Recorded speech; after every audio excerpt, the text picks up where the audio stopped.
Lead-ins and context. We hope you enjoy.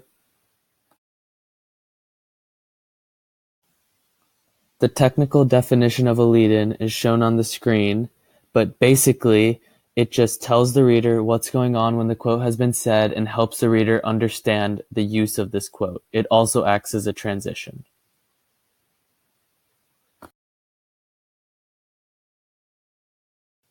The 3 basic steps to include a lead-in and context correctly is to first use a transition word, then use context based on your knowledge of the text, and finally, properly cite the source using quotation marks and a parenthetical citation.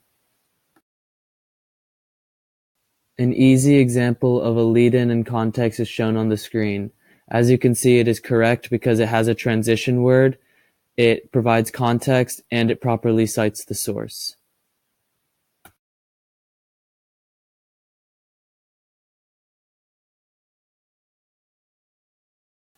This example is from Dr. Jekyll and Mr. Hyde. Analyze it and focus on the lead-in.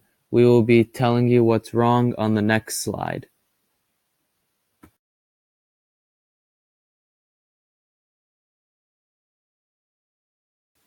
The 2 main reasons why that quote was cited incorrectly is because first, the context did not apply correctly to the quote, and second, the quote was standing by itself and the lead-in was in a separate sentence, which makes it not a lead-in. This is the corrected example of the lead-in context of that quote. Analyze it and see what's different. We will be going over it on the next slide.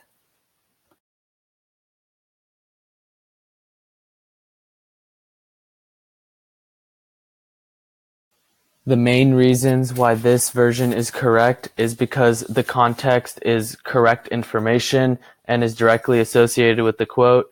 Also, the lead-in is in the same sentence, which allows them to flow together well.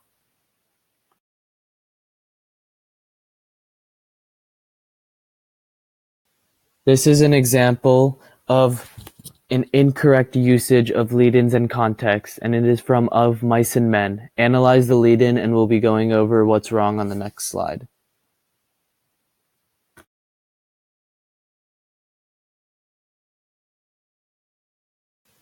The reasons why this example was incorrect is because the transition from the lead-in to the quote is very abrupt and unclear.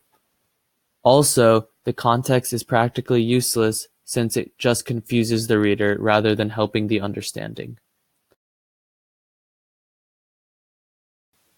This example utilizes the same quote from Of Mice and Men, but it is a corrected example due to the lead-in.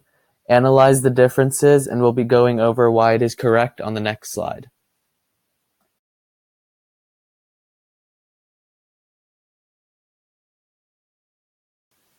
This example is correct because it is very fluid since the lead-in and quote has a smooth transition.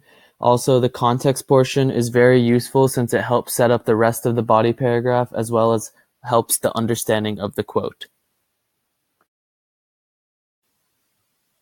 Take a look at this wonderful example of the use of a lead-in from The Tragedy of Julius Caesar.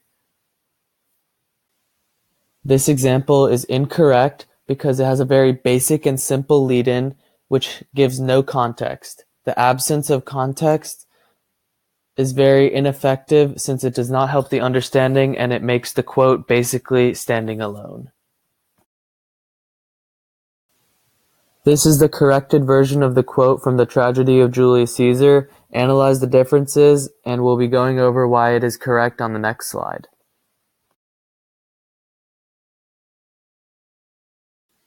This was a very good example because not only does the lead-in flow well with the quote, it also explains the conditions of when it was stated, which helps the reader understand the true meaning of the quote and thus helps the meaning of the essay.